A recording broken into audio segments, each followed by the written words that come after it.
there are these strange reversals that take place in the end times.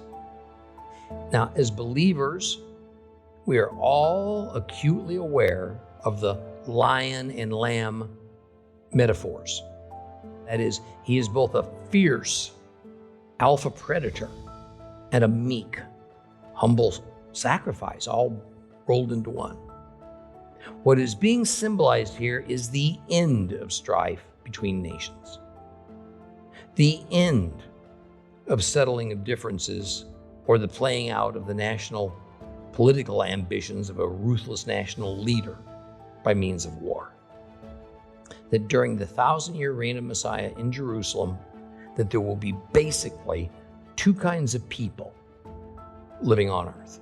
Every still living person on earth that comes out of the war of Armageddon, that even the surviving heathens will turn to worshiping the God of Israel. These verses clarify that the law's purpose is to reveal sin and to stop every mouth from making excuses. Just as the viewpoint of the biblical creation story is earth-centric, as though someone was standing on earth to record God's process of creation. So as Zechariah winds down, the viewpoint reduces further to Jerusalem-centric. Earth, so far as we know, is the cosmic center of physical life in the universe in any form we can think of it or know of. And please do not take this to mean that the Bible excludes the possibility of life elsewhere in the universe, because the subject just simply never comes up. Why? As I said, the Bible and the story of creation revolves around planet Earth. Now, assuming that Earth alone has physical life other than some type of microbe, then God has declared Jerusalem as the cosmic center of spiritual life and the most holy place on earth. It is the sole place where he chooses to put his name. And as we approach and enter into the millennial period, and then 1,000 years later, the new heavens and new earth happens in a recreation event, still Jerusalem remains the center of redeemed and reconfigured life and of God's presence with us. And I might add, this is all the more reason to support the modern state of Israel, the Jewish people who live there, and for us to pray continually for the peace of Jerusalem, which God commanded. Now, I think it's helpful to occasionally pause and reflect on what was going on in the rest of the world. At the time, God is speaking through Zechariah. Judah and Jerusalem were not isolated. They were part of a huge empire, the Persian Empire.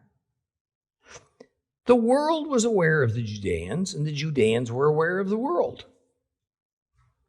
And that said, the known world at that time pretty much ended at the shores of the Atlantic Ocean in Europe to the west, and the region of India and then China to the east.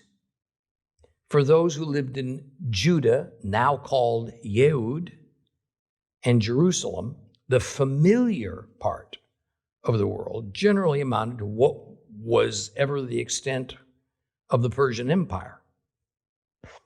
So as we near the end of the book of Zechariah and prophecies about an end times that could be anything from imminent to near to a very long time away from the first hearers and readers of his prophecies in 500 BC and a little later, just realize that whatever they mentally pictured about what it may look like, it was only within the context of the known world.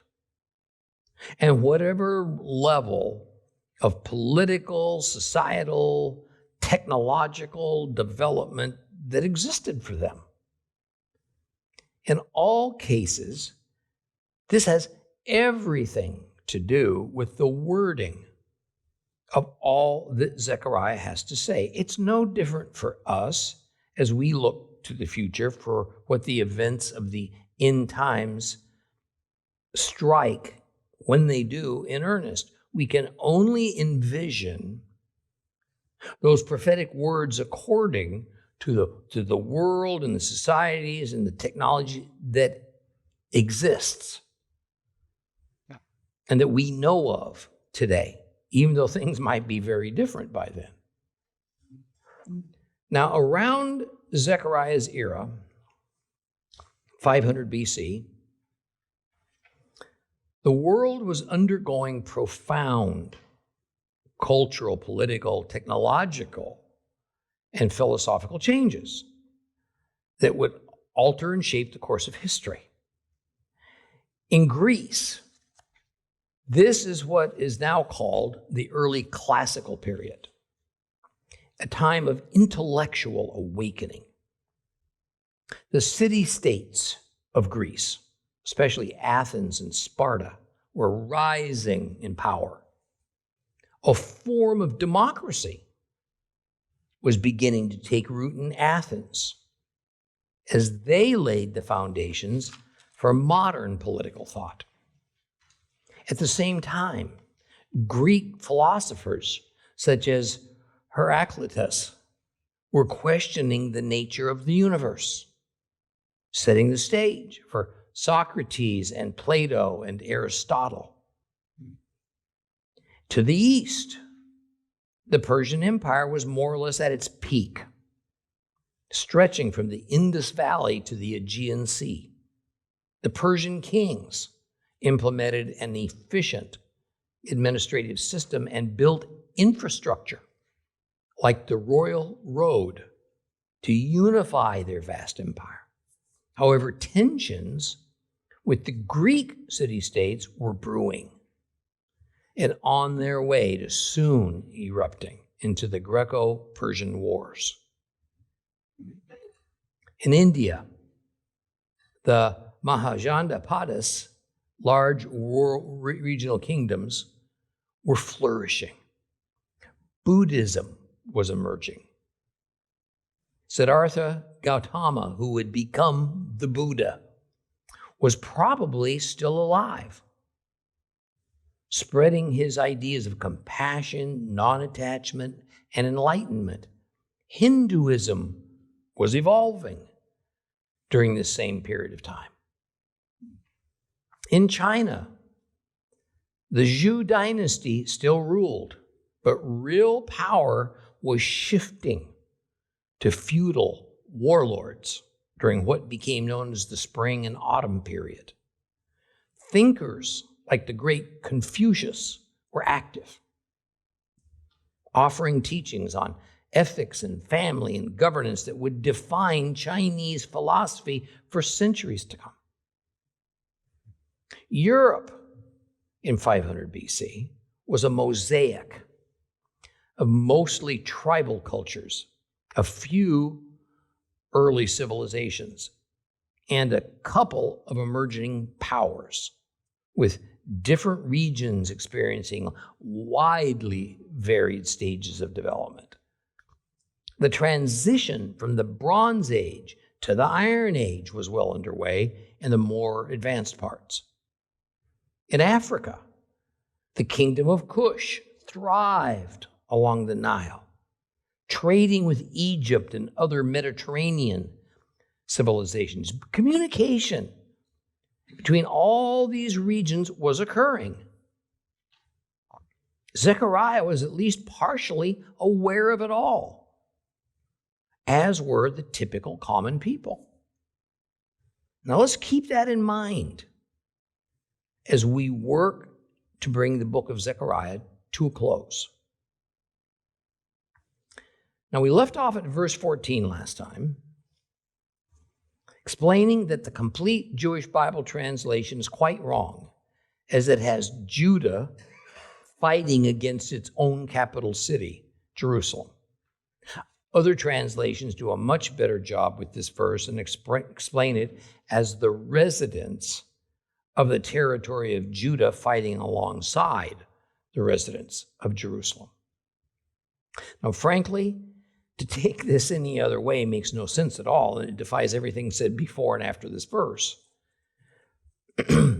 See, this in itself is a lesson to be learned for Bible students. When a verse makes no sense or defies the context or even logic, then be skeptical. Most likely, it has been poorly translated. Often it's a matter of a translation team attempting to make passages compatible with whatever group or denomination is sponsoring them, or it represents the doctrines that they personally believe in. Other times, it's just poor translating that isn't actually agenda-driven. Now, next, as we proceed to the conclusion of the chapter and book, the general focus is about Jerusalem's, Judah's, and even the Gentile nations' futures. There has been so much negativity and catastrophe for Jerusalem and Judah, all owing to their unfaithfulness to God. But now this turns joyous, positive, with the negativity and catastrophe being turned away from Israel and towards the nations. And as always in the Bible, the term the nations means every nation in the world except Israel. And the chief characteristic of the nations is that they are Gentiles and that they worship false gods. However, these immediate passages only concern the relatively few survivors of Armageddon and of God's cosmic wrath being rained down on the entire planet. Yehoveh, as a warrior God, has been the emphasis thus far in Zechariah. This morphs now into Yehoveh as more or less a political king over a subdued earth with all of its varied civilizations and populations. Now, as believers, we are all acutely aware of the lion and lamb metaphors used to characterize Yeshua. His nature, his missions, that is, he is both a fierce alpha predator and a meek, humble sacrifice, all rolled into one. And the Bible overall depicts Yehoveh as both warrior and king rolled into one. This is part of the reason why David is so highly revered in the Bible, even God calling him a man after his own heart. So, thus, just as Yeshua's first advent was as that meek sacrificial lamb, his return will be as a fierce, ruthless lion. And so in Zechariah, God first is depicted as warrior, and now that the battle is won, as king. As another reminder, we should take these various metaphors as concerns God and his Son and even heaven lightly, and not too far or too precisely. not the least because that is how metaphors work in any language. A metaphor is an approximation. It's not a synonym. All of these many terms in the Bible concerning the Godhead in heaven, the Godhead in heaven, are taken from the only sphere of reality we have to concoct our images and illustrations, the physical human sphere. So they're limited and imprecise. We also find in the final verses of Zechariah that holiness becomes an all-pervading condition of Jerusalem. And at least some parts of that holiness become extended to all nations. Now we are going to see that finally the remaining people, the survivors, will grasp what many of us have already come to understand. It is that all who want to worship Yehoveh necessarily must take on an Israelite identity. Why? Because it's only with God's covenants with Israel that mankind can have peace with God. This, as always, does not mean converting from being a Gentile to a Jew, nor does it mean taking up Judaism. It has nothing to do with our genetic makeup or our family line. It's a spiritual identity, for the lack of better words, that God looks for. The ideal Israel, the Israel of God, has always been of a spiritual nature.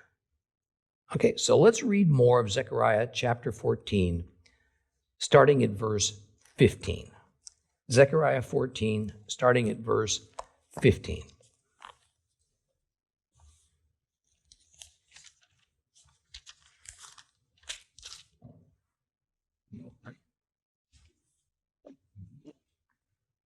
A plague like this plague will also affect the horses, mules, camels, donkeys, all the other animals in those camps. And finally, everyone remaining from all nations that came to attack Jerusalem will go up every year to worship the king, Adonai Sefaot, and to keep the festival of Sukkot. If any of the families of the earth does not go up to Jerusalem to worship the king, Adonai Sefaot, no rain will fall on them.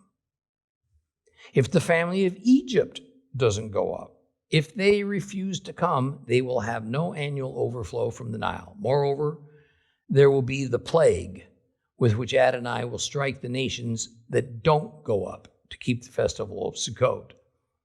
This will be Egypt's punishment and the punishment of all the nations that don't go up to keep the festival of Sukkot. And when that day comes, this will be written on the bells worn by the horses, consecrated to Adonai. And the cooking pots in the house of Adonai will be as holy as the sprinkling bowls before the altar. Yes, every cooking pot in Jerusalem and Judah will be consecrated to Adonai Sebaot, and everyone who offers sacrifices will come and take them and use them to stew the meat. And when that day comes, there will no longer be merchants in the house of Adonai Sebaot.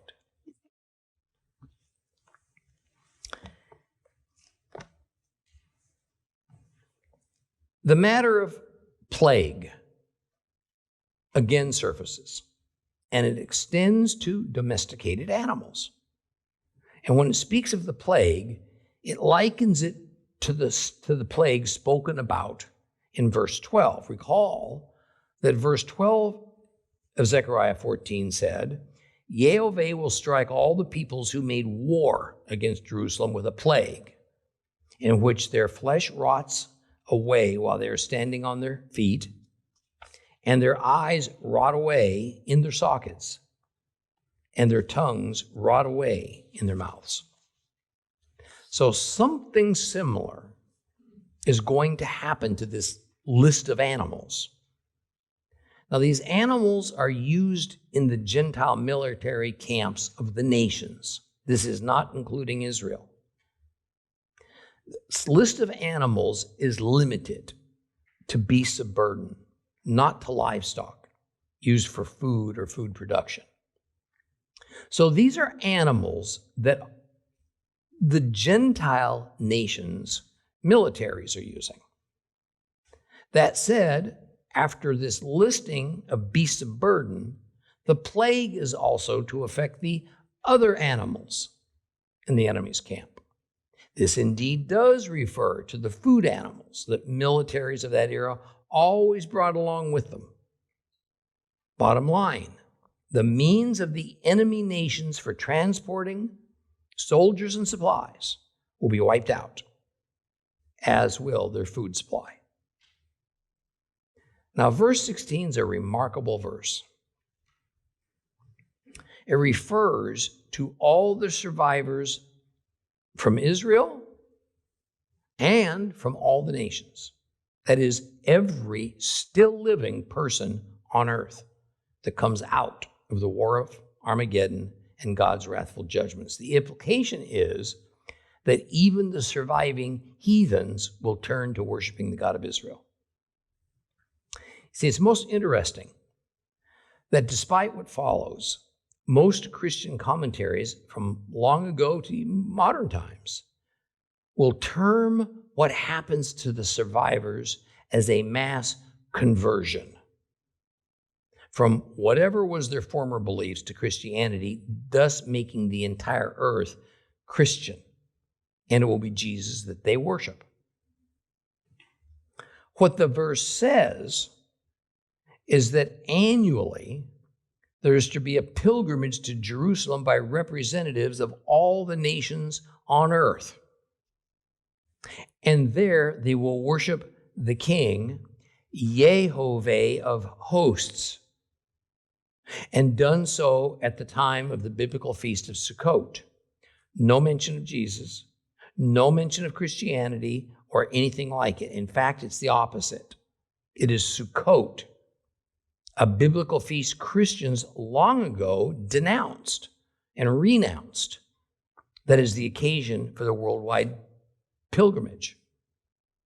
Christianity has as its foundational creed that no Jewish feast is to have any role in the faith. And in fact, all those feasts and laws and commands and so on found in the Bible were abolished by Jesus. And as we go through Zechariah and unpack this final chapter, all that man-made doctrine of Christianity is put to shame. But it doesn't stop Christian commentators and pastors from simply deleting God's formal name from the chapter and replacing it with the word Lord, which, of course, is then further declared to mean Christ. Now, why is the Feast of Tabernacles singled out? Now, while I can't say with 100% certainty, it is my position that as the seventh and last of the biblical feasts, it will be the final one that Yeshua brings to its fullest prophetic fruition. I've spoken before that it seems to me that Sukkot, which also goes by the name of the Feast of Final Ingathering, represents the entry into the millennial kingdom era. And this is the same as the final harvest spoken of in other prophecies and in the New Testament. This works well with the next verse, verse 17, that says, if a nation does not send representatives, that nation will receive no rain. Now, one of the main purposes of the Feast of Tabernacles celebration is to beseech God for rain, to ready the fields for the next planting. This was visibly depicted in what is called the water libation part of the ceremony. And in this ceremony that occurred on the final day of a 7-day long Feast of Sukkot, the high priest would go from the Temple Mount down to the bottom of the hill where the pool of Siloam was located. There he would fill a vessel with water from the pool, go back up a quite long series of steps to the Temple Mount, and at the altar pour out the water as a psalm was recited. And it was this ceremony that was a plea to God for rain at the proper time for the next new agricultural cycle. No doubt, this is what is going to happen again in the millennial temple era. Now, there's much controversy about this passage because it flies in the face of 16 centuries or more of church doctrines and decrees, but also because of the blatant erasure of the Father's name, replaced with the standard church word for the Son, which is the Lord. And if you'll remember, we found this same thing at the beginning of chapter 14 when we hear that literally Yehoveh's foot will touch the Mount of Olives, causing it to split. But the church has declared that it's not really speaking of Yehoveh the Father, but rather of Jesus the Son. Now, interestingly, in verse 18, the same issue is brought up. What happens if a nation doesn't send representatives to the millennial temple annually at Sukkot? However, this time it singles out Egypt.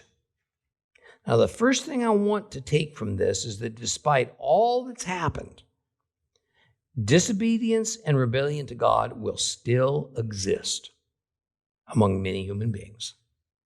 Otherwise, there's no point of a warning against disobedience. Okay, we must keep in mind that during the 1,000-year reign of Messiah in Jerusalem, that there will be basically two kinds of people living on earth. There will be those who have returned with Yeshua from heaven in glorified, incorruptible bodies. And there will also be people who are regular humans, born and never having died yet. Those regular humans will be no different than all those we interface with in our current lives each and every day. And this will be the same planet Earth that we're presently on.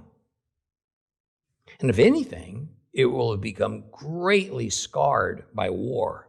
And it'll take several years for the cleanup and rebuilding and for the land to heal itself, just as it does right now. And to be clear, the millennial temple and Yeshua will be here on the same earth we now inhabit.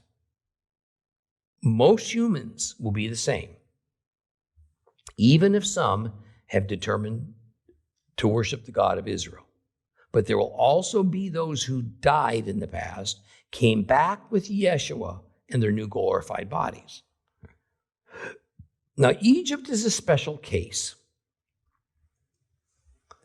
for a few reasons in Israel's history, and it would continue to be so in a time well after Zechariah, including Egypt providing a hiding place for Yeshua and his parents, as King Herod the Great sent out searches for them that he might kill the young Yeshua. There's not a lot of point into going into all the different scenarios where Egypt was involved with the development of Israel, both positive and negative. For God, Egypt sits in a slightly different category of nation, a bit above nations in general, certainly below God's set-apart nation of Israel. And notice, too, the awareness that while most nations in that era depended on rain to water crops, Egypt, at least on the surface, did not. But for that matter, neither did it for people who farmed between the rivers in the Fertile Crescent of Mesopotamia, as they drew most of their water from the Tigris and Euphrates River. But Egypt depended on the Nile more than only for its water. It was also for its overflow. See, they had built canals and watered their crops out of the Nile River. The Nile was the most critical lifeline for Egypt, as it literally brought life out of the desert sands. The Nile was much more than only water. The overflow brought with it its rich silt to nourish the crops, because Egypt is mostly sandy soil. And the production level of its crops would have been far smaller if not for that silt. It is said by historians that if there was no Nile, there would be no Egyptian civilization. It would be like the middle of the Sahara Desert that sees only a few hardy souls traverse its width and length, as there is little water there, and farming is fairly impossible. Population growth depends upon drinking water and food supply. And yet I must say this. When we recall that this was written around the 5th century BC for people living in the Middle East, the known world for them was most limited, and they likely did not understand that the Nile overflow also depended on rain at the right time. It's just that it had to rain in areas thousands of miles upstream at the headwaters of the Nile. The flow begins from the vast Lake Victoria that covers parts of modern-day Kenya, Tanzania, and Uganda, and it goes north, traveling over 4,000 miles before emptying into the Mediterranean Sea. So its complexity is far more than the Israelites and most other people groups were aware. Nonetheless, we should assume, rightly I think, that since God, who is the one giving the prophecy, of course knows this, then Egypt and its unusual way of watering crops can be taken as a type. So the overall idea is, whatever or wherever the source of water for agriculture might be, disobedience to the command for all nations to send representatives to Jerusalem for Sukkot would bring harsh penalties that would greatly affect that nation's food supplies. No exceptions and no ways to get around it. This is what is emphasized by verse 19. Now, one final thing, just as something general to notice in the Bible when it speaks of nations or people going to Jerusalem. It always is in the manner of going up. Yes, Jerusalem is at a high point in Israel, but there are places higher yet in Israel as well. And for many mountainous nations, Jerusalem isn't very high at all. See, the term going up has a ritualistic sense to it when speaking of Jerusalem. It isn't so much going up to Jerusalem, the city, as it is going up to the temple where God dwells. Thus, for instance, in modern times, where a God worshiper can certainly travel to Jerusalem for the festivals, yet the city isn't the point. It's the temple. And since today there's no temple, then the Torah commandment to go there for the pilgrimage feasts can't be met. Thus, in this passage, it is about going up to what that newly built millennial temple will be. Now, what we cannot escape at this point in Zechariah is the universal nature of God's rules. It was several decades ago when, as a mainstream Gentile, church-going Christian, I had the first realizations of this. And it wasn't from reading the Old Testament that I saw it, because per church instruction, I stayed pretty much away from it. Yet I knew I had a lot to reconsider Listen to just a few of these New Testament passages that long ago caught my attention. Romans 2, starting at verse 12. All who have sinned outside the framework of Torah will die outside the framework of Torah, and all who have sinned within the framework of Torah will be judged by Torah. For it's not merely the hearers of Torah whom God considers righteous, rather, it's the doers of what Torah says who will be made righteous in God's sight. For whenever Gentiles who have no Torah do naturally what the Torah requires, then these, even they don't have the Torah, for themselves are Torah. For their lives show that the conduct the Torah dictates is written in their hearts. Their consciences also bear witness to this, for their conflicting thoughts sometimes accuse them, sometimes defend them, on a day when God passes judgment on people's inmost secrets. According to the good news as I proclaim it, he does this through Messiah Yeshua. See, this passage states that God will judge people, not just those who have the law, Hebrews, but also those who have never even heard of it. He will judge based on their deeds because their deeds are judged based on the principles of the same law that's written on their hearts.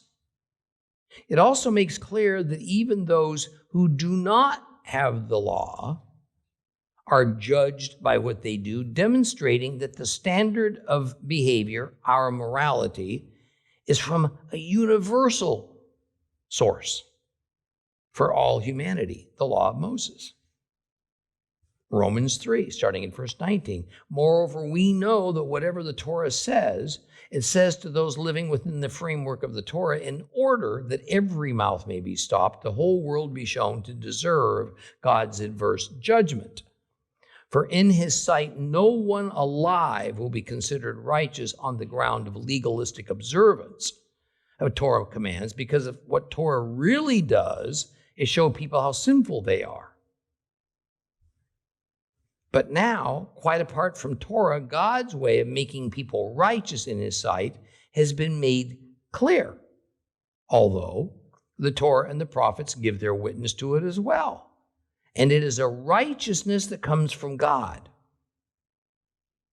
through the faithfulness of Yeshua the Messiah to all who continue trusting. For it makes no difference whether one is a Jew or a Gentile, since all have sinned and come short of earning God's praise. So these verses clarify that the law's purpose is to reveal sin and to stop every mouth from making excuses. It emphasizes that while by the works of the law, no one can be justified, no one can be saved before God, yet it is the law's rules and commandments that define what sin is and is not. It defines what is good and evil. And it matters not whether one is a Jew or a Gentile. Sin, all judged from the same standard, the law, condemns us all. Again, the effect of the law is universal, not only for Hebrews. Matthew 5:17 through 19. Don't think I've come to abolish the Torah or the prophets. I've not come to abolish, but to complete. Indeed, I tell you, until heaven and earth pass away, not so much as a yud or a stroke will pass from the Torah, not until everything that must happen has happened. So whoever disobeys the least of these commands and teaches others to do so will be called the least in the kingdom of heaven. Whoever obeys them, so teaches, will be called great in the kingdom of heaven. This verse is among the most plain and explicit in all the Bible, Old or New Testament, about the ongoing, universally applicable nature of the law of Moses to humanity. Even going so far as to make it clear that however much one embraces God's laws and does them, versus however much one rejects God's laws and does not do them, this will have a significant effect on which kingdom societal level one will be assigned to in the eternal future. Now, there are more verses about this matter of the universality of God's laws, but that's sufficient for my purposes. Here in the words approaching the end of Zechariah that are speaking directly of the time after Armageddon, and in which the millennial period has begun, we read that all nations are subject to God's edicts, just as it has always been. But the nations also have always been rebellious against God's edicts. And finally, strict obedience to the Feast of Sukkot is used to point this out, such that to not obey him will have a drastic effect upon that entire nation. The final two verses of Zechariah are these. When that day comes, this will be written on the bells worn by the horses, consecrated to Yehoveh. And cooking pots in the house of Yehoveh will be as holy as the sprinkling bowls before the altar. Yes, every cooking pot in Jerusalem and Judah will be consecrated to Yehoveh Zebaoth. Everyone who offers sacrifices will come, take them, and use them to stew the meat. And when that day comes, there will no longer be merchants in the house of Yehoveh Zebaoth. See, holiness is the subject and focus of these final verses. Holiness will pervade and guide everything to do with life and every obligation we have to God and to our fellow man. This is a universal holiness that's being prophesied. The question that I say is largely not answerable with a high degree of certainty is whether this implies a worldwide universality of holiness or just universally holy within Judah and Jerusalem.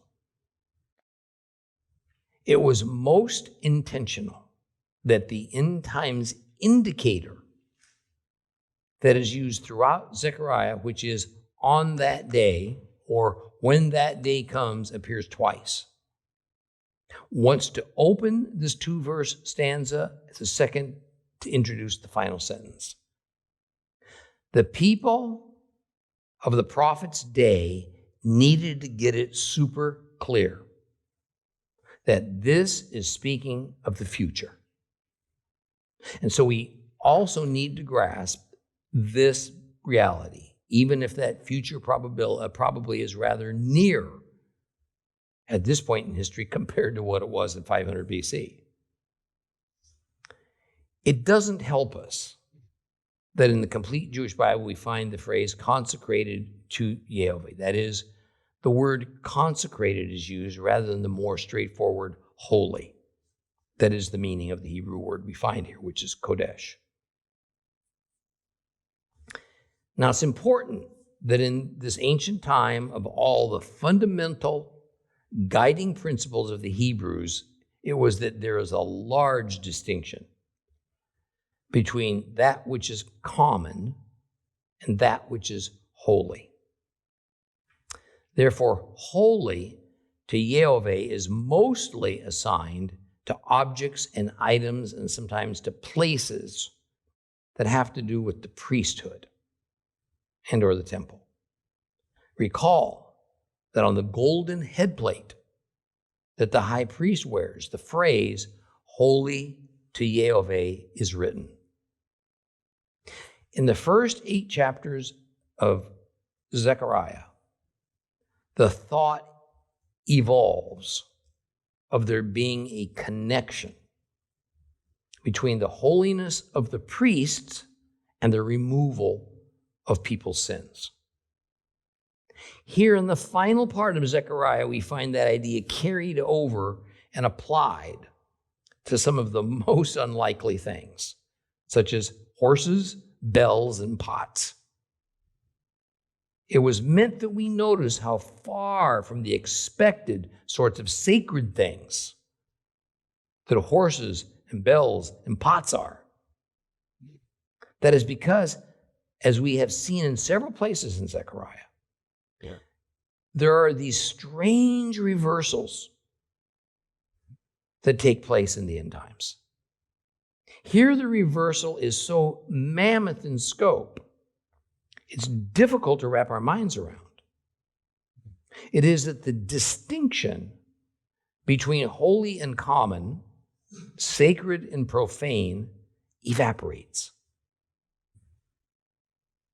Even the most common things, such as clay cooking pots, will bear the equivalent of the high priest's headplate that says, "Holy to Yehoveh."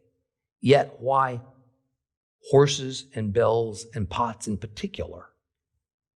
See, we need to focus more on the horse than the bells it wears as a decoration.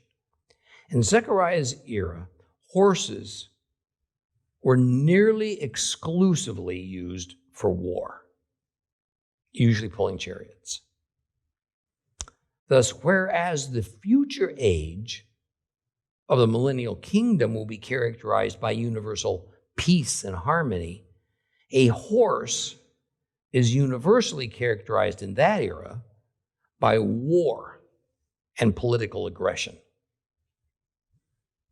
What is being symbolized here is the end of strife between nations, the end of settling of differences or the playing out of the national political ambitions of a ruthless national leader by means of war. That's not hard to see. But why the mention of the bells? Because part of the high priest's garb, in addition to the golden headplate with "Holy to Yehoveh" written on it, were bells attached to the hem of his garment. This further cements the idea of holiness that now exists within former battlefield instruments of war as much as it does on the high priest. Now, the term pots in Hebrew is seer. Pots can be imagined as generally being divided into two categories: that which is sacred and used in temple ritual by priests. Apart from that are the pots that are common and used for all sorts of other reasons, like cooking food or washing things, by everyone in Israel. But even on a scale of holiness, holy pots assume the lowest level of holiness. Thus, the higher level ritual pots are usually called basins, such as those used to catch the blood of the sacrifice, and they will no longer be above the holiness of the temple cookpots. And as verse 21 continues this thought, it widens the scope to include ordinary cookpots in the homes of those living in Jerusalem and Judah, and by extrapolation, probably everywhere.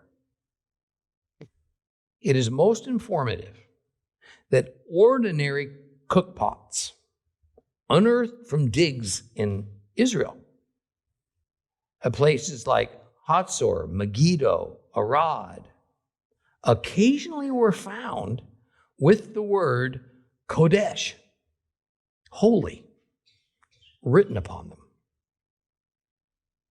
It is believed by many archaeologists that these were pots used to cook the remains of sacrifices that had been given at the temple. That is, several kinds of sacrifices of animals allowed for the priests to have a portion of the meat, but then also for the lay person who brought the animal to have some too. And it may be that the lay person's portion of the sacrificed meat was cooked in a pot that had been specially set aside at home exclusively for this purpose. If it's true, it goes a long way towards explaining why a seemingly ordinary cook pot would have the word holy written on it. Now, as for the holiness that all ordinary cookpots will have, it follows that all that is cooked in them will have the same holiness status as the meat that had been sacrificed on the altar. The holiness of pots becomes universal among God's people rather than as it used to be, when it was really only the temple pots or pots set aside strictly for cooking sacrifice meat. Now, one final matter. The last sentence of this chapter and book say that there shall no longer be. And then depending on your Bible translation, it will say merchant or Canaanite or trader or trafficker. The Hebrew word being translated is Canaanite. See, very often in the Bible, Canaanite is a euphemism for merchant, which is a nasty epithet. Canaanite was essentially a dirty word because merchants were seen as so dishonest and money-grubbing. But here in verse 21, I doubt that's the intent. Rather, I think this is indeed speaking about the Canaanite ethnic group, or better, likely all non-Israelite ethnic groups living in the land. So this probably is referring to foreigners who have finally let go of their false gods and ungodly practices and become followers of Yehoveh and his son Yeshua. Well, this concludes the book of Zechariah, which seems to be the middle book of a trilogy. And that trilogy is Haggai, then Zechariah, and finally Malachi. Therefore, our next study of a Bible book will be the prophet Malachi. Okay?